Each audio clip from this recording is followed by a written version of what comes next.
Bakit itong lugar na to? Maraming tao dito sa Quiapo. Mahihirapan tayo makita anak mo. Isa pa, baka matiyempohan tayo ng mga pulis.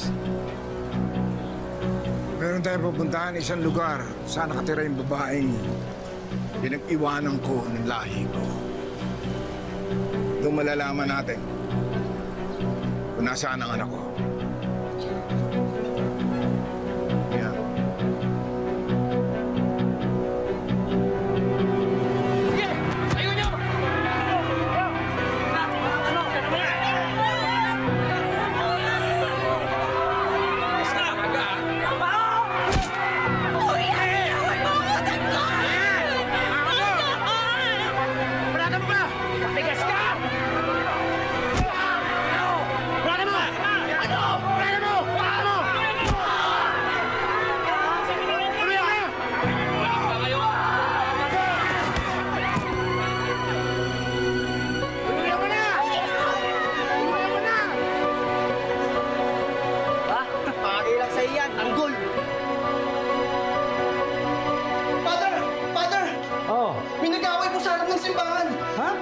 Sino? Hindi po namin kilala eh.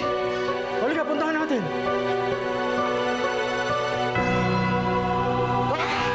Hoy! Ano yan? Maswerte ka talaga, Tanggol. Tapusin mo na yung kidlat para di na tayo mabawian yan. Di na. Di na makakagante yan. Pag nagising yan, sigurado baldado na yan. Tara! Tara!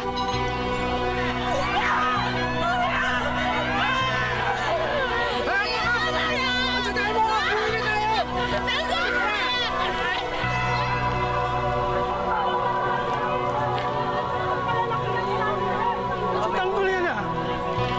Mapulitin din. Sige, buhatin nyo. Gagamutin natin doon sa opisina ko. Dahan-dahan lang.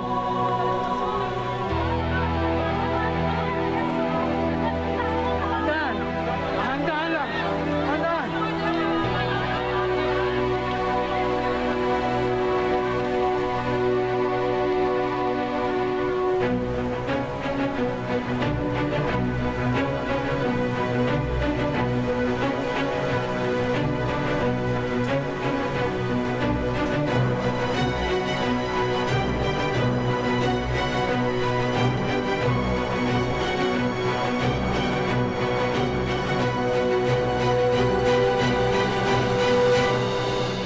Bilisan nyo. Sige. Nasa kwarto. Sige, ma'am. Dahan-dahan lang. Higaan nyo dyan sa kama. Yan. Dahan-dahan. Sabi, Sige. kunin mo yung mga gamot natin. Sige, Kumuha ka na Father. rin ng Opo, palanggana na merong tubig at yelo, ha? Tsaka yung pamunas. Ito na po, Father. Baka na. Ito na po. Ay, naku. Wala naman kayong gulong pinasok nito.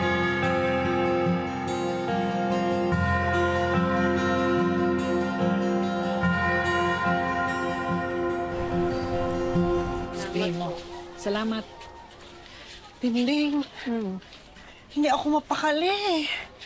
Bakit? Iniisip ko sila Marsing, naaawa ako. Kasi naman, di ba, sa lahat naman ng taong utangan nila, bakit si Rhoda pa yung naisip nila? Tapos, hindi mo rin naman masisi kasi syempre gusto nilang ibigay yung hiling ng anak nila para sa debut niya.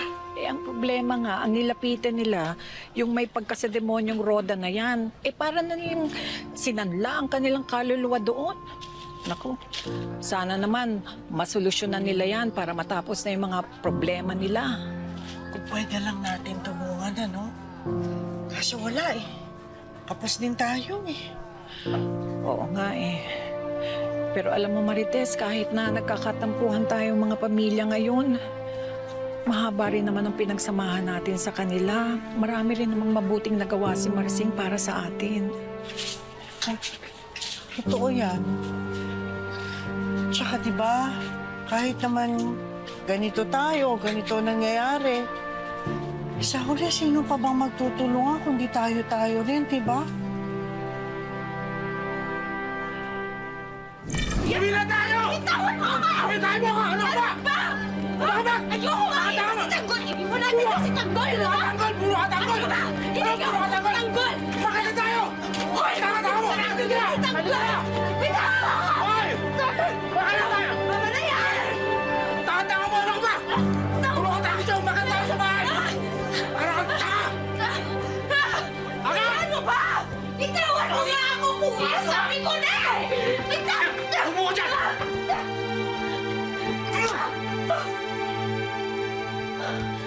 Ba't lagi mo pinapagtanggol yung tanggol na yan, ha? Sota mo ba yan? Hindi ko pinagtatanggol si Tanggol! Hindi ko siya kinakapihan, kuya! Pero mali yung ginawa ng mga kaibigan mo! Wala namang ginagawa masama si Tanggol! Anong wala? Siya ang punot dulo ng mga kamalasan natin sa buhay. Taka ka ba? Ano ako taka? Kuya, hindi mo ba naiintindihan? Wala nga siyang kasalanan! Hindi mo ba naiisip yun? Kung di dahil sa kanya, ano? Na-rape na ako ngayon? Ano? Hindi mo ba naisip yun? Hindi mo ba naisip baka nakukulong na ako?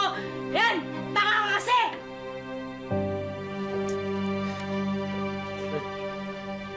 Oh, Alinita, nandiyan na si Mokang nahanap na ni Edwin.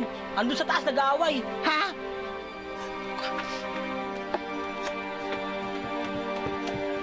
Ano nangyayari dito? Bakit kasi nangyayari? Ha? Ito na, hinahanap ko na. Bakit siya umiiyak, Edwin? Anong ginawa mo sa kanya? Yung anak mo, ha? Lagi kinakampiyan si Tanggol. Hindi ko ako nakabihan! Nay, yung mga kaibigan ni Kuya, binugbog si Tanggol. Wala namang ginagawang masama yung tao. Anong wala, ha? Ang daming atraso yan sa atin. Ano atraso? Tanga ka ba? Wala nga ginagawa yung tao. Tama na! Hindi kasi Nay! Ano? Ano? Hindi ko kasi maintindihan. Hindi kasi. Hindi mo maiwasang magalit si Kuya Edwin mo dahil nag-aalala siya sa'yo. Eh, yung pag-aalala na yan, wala namang kwenta yan kasi tanga-tanga yan. Tanga-tanga ka dahil wala nga kasalanan yung tao. Tama Hindi ko na! dahil niligtas nga ako ni Tanggol eh. Tama na! Ang importante, andito ka na at buo na ulit ang pamilya natin. Sigurado akong matutuwa ang tatay mo at nandito ka na.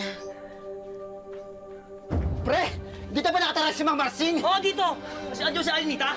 Bakit? Si Mang Marsing nasa gasahan! Alinita! Kawawa naman si Mang Marsing. Papanggap kasing lumpo, kaya nakarma. Alinita! Oh, bata po. Edwin yung tatay mo! Nasa gasahan! Asan siya? Dinala namin sa ospital! Ay!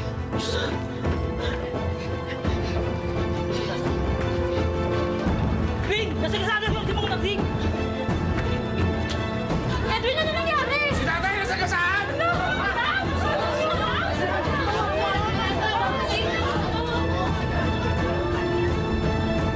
Itong position paper na to ang mapapabilis para makabalik ka sa serbisyo. Yan.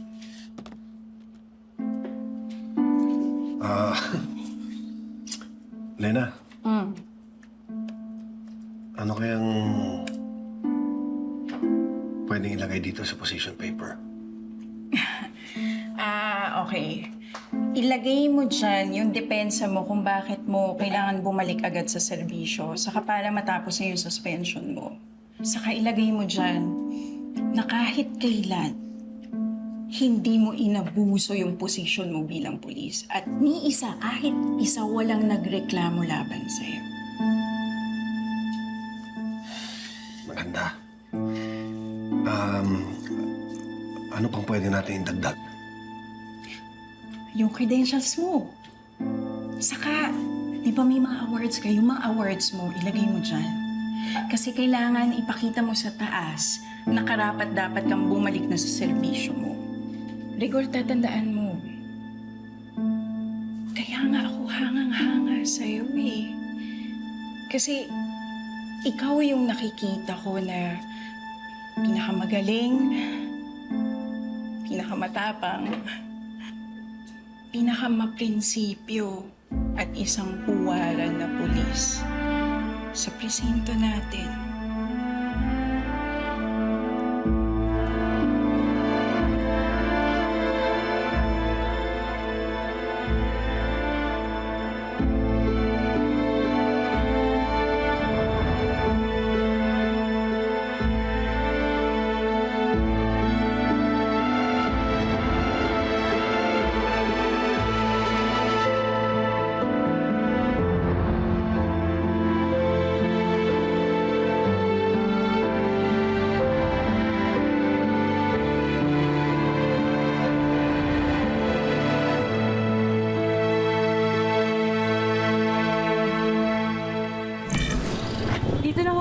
Para po. Bayad. Nay. Kuya, dito ho ba dinala yung pasyente na hit and run? Opo, nasa loob po. Sige po, ma'am.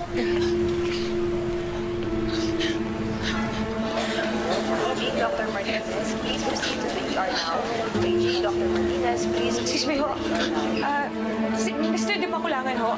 Nasa emergency room po siya. Dok, kayo ho ba yung doktor nung na-hit and run? Si Mr. Di Makulangan? Pabili ho ba kayo ng pasyente? Oho, anak ko ako at saka yung nanay ko. Tatapatin ko na po kayo. Kritikal ang lagay ng tatay nyo. Marami siyang nabaling buto sa katawan. May namumuong dugo sa kanyang utak. Dok, makakaligtas ho ba siya? Ngayon, under observation siya sa ICU. Kailangan natin mamonitor ang kalagayan niya, lalo na kung may pagbabaw ng dugo sa kanyang utak. Sige, Dok, pero pwede ho ba namin siya makita? Pwede. Akay kayo sa second floor. Sige.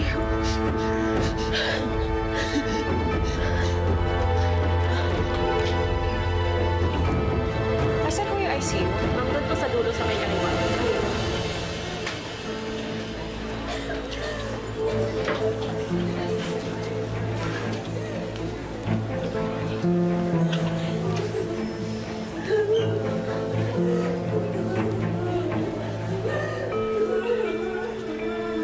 Excuse me ho. Kay Di Makulangan po. Nasa bed to po.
Na-print ko na yung papers. Salamat dito sana nga, dahil dito, makakabalik na ako sa serbisyo. Excited na ako makabalik ka ng presinto. Saka, salamat din dahil nandiyan ka. Rigor, andito lang ako. Nauna na ako. Sige.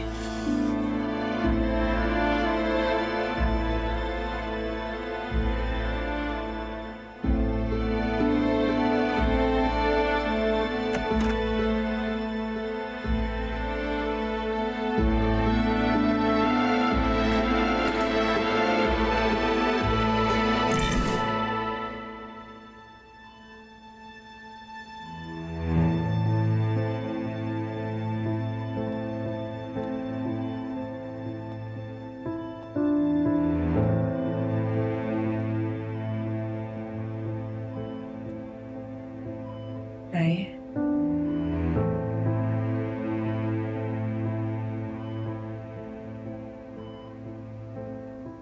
Sorry ha. Bakit ka nagsusorry na? Wala ka namang kasalanan. Hindi na eh. Kasalanan ko lahat to eh.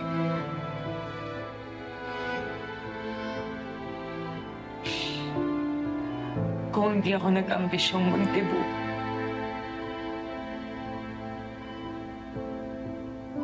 hindi mangyayari ang lahat ng ito.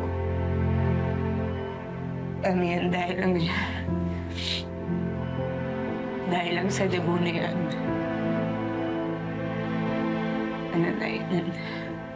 Nagkabaon-baon kayo sa utang. Biruin mo dahil sa akin nasira yung pamilya natin. Tapos, nadamay pa ako dun sa kaso ni Katanggol. Masisisihin ang pangarap mo lang. Tsaka, pinilit na naman namin yun dahil gusto ka namin maging masaya. Bakit naman kabaliktaran yung nangyari? Ang dami-dami nangyari sa buhay natin, Nak. Pero kahit kailan, hindi ka namin sinisi. Wala kang ginawang mali. Tandaan mo yan, Nak. Promise. Nagawin ko lahat. Lahat. Gusto niyo mawala sa atin si tatay, ha?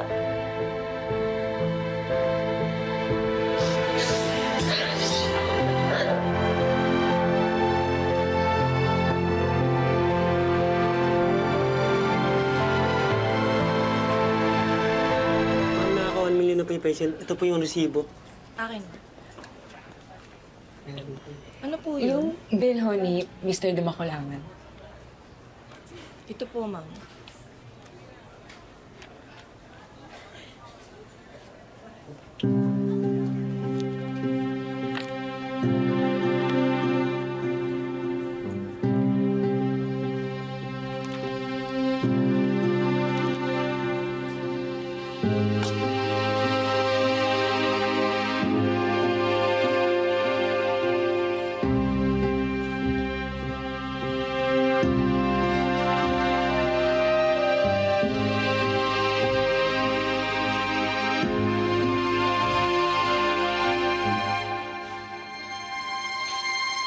Lalim na iniisip mo Huwag sabihin sasali ka pa sa mga racket ni Tanggol para mabayaran to.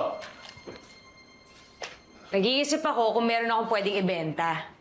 At kung meron akong mauutangan, mauutang ako. Bakit ako gagawa ng bagay na ikasisira ko palalo? Sabi ko talaga mukha nga. Pag ikaw bumalik ka pa sa Tanggol na yan, malilinti ka nga sa akin. Teka, bakit ba puro ka na lang tanggol, kuya, ha? At pwede ba, huwag mo akong itulad sa'yo. May diskarte ako sa buhay, no? Bastos ka! Yabang mo Bakit? May magagawa ka ba? Yabang mo na ngayon May natutulong ka ba? Baka nakakalimutan mo kami kasalanan lang Wala ka naman ginagawa eh. Ay, nako! Tumigil na nga kayo! Tumigil na kayo! Edwin, pumunta ka muna sa pwesto. Magbantay ka doon. Bastos kasi yun Edwin, magbantay ka na nga muna doon sa pwesto natin para magamit natin yung kikitain dito. Kasalanan kasi ito lahat ni Rodanay. Pag naabutan ko talaga yun. Malilintikan yun. Eh bakit si Rodang iniintindi mo? Tatay mo isipin mo! Pare-pare kasi yung kita sa pwesto na Mas nagagawa lang akong paraan. Didiskarte ako. Anong diskarte sinasabi mo? Basta. Ako na bahala. Hoy, Edwin! Saan ka pupunta? Ano sinasabi mo diskarte, ha? Edwin!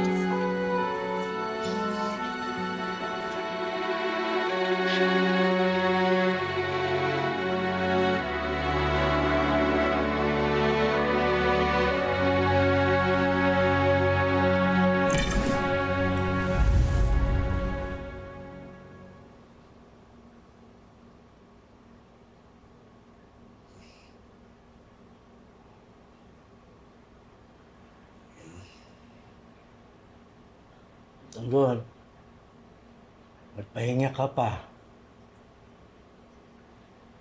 Parang binugbog ng gusto yung katawan mo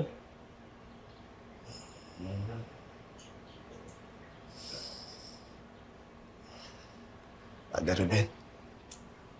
Ay, naku, Tanggol, pumasok ka na naman sa gulo.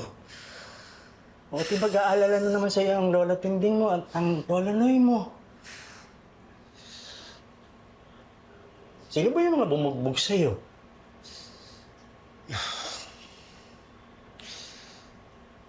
Makakaaway ko po. Uy, bakit ka naman binugbog? Mga taga-Tondo po yun Nang-hold up po dito sa Quiapo. Kaya ako sila nakaaway. Salbahe naman pala yung mga yun eh. Salamat ka at yan lang inaabot mo. Hindi ka pinatay. Naisip mo na ba kung bakit nangyayari sa'yo yan? Ha? Baka may mensahe sa'yo ang Poong Nazareno. Tigilan mo na yung mga kalokohan mo. Para di na nag-aalala sa'yo ang lola mo, ang nanay mo. Isa pa, pulis ang tatay mo. Tapos kung ano-ano gulo ang pinapasok mo.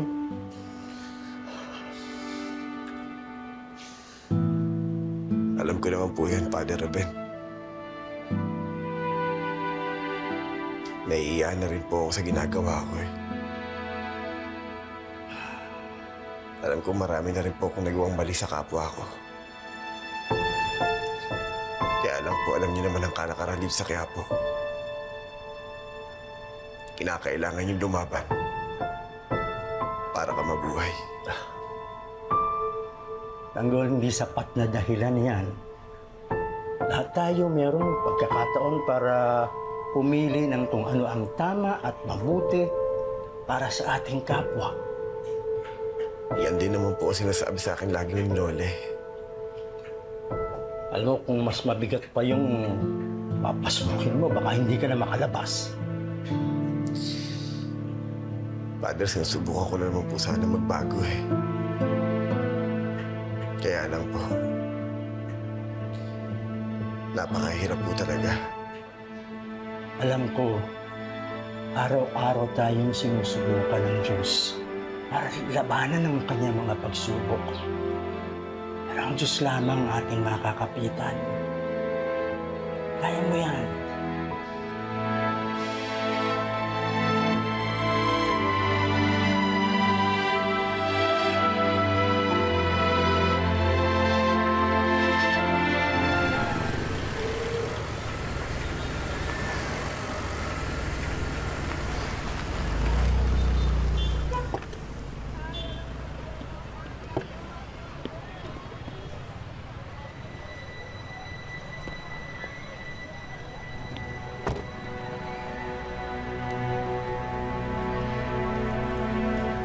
Dito ba?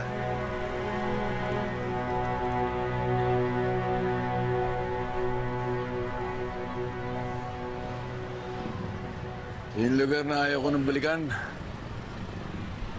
Ito na ako muntik mamatay. At mawakasan ng buhay.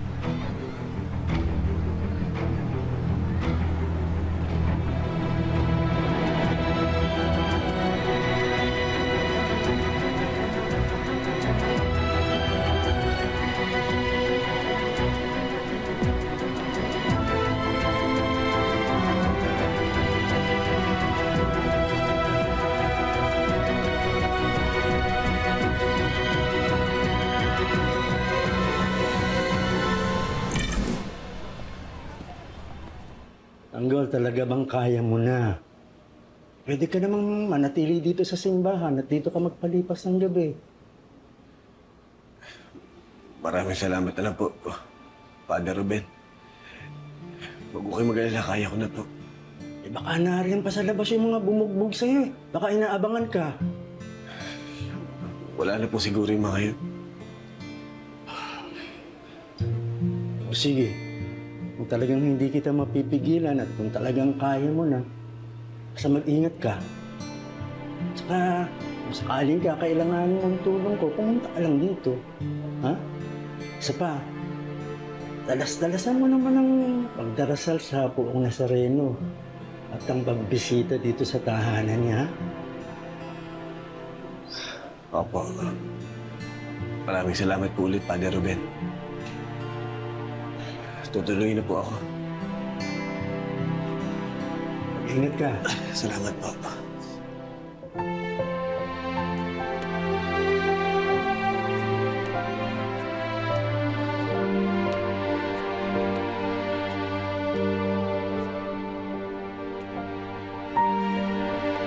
Tanggol.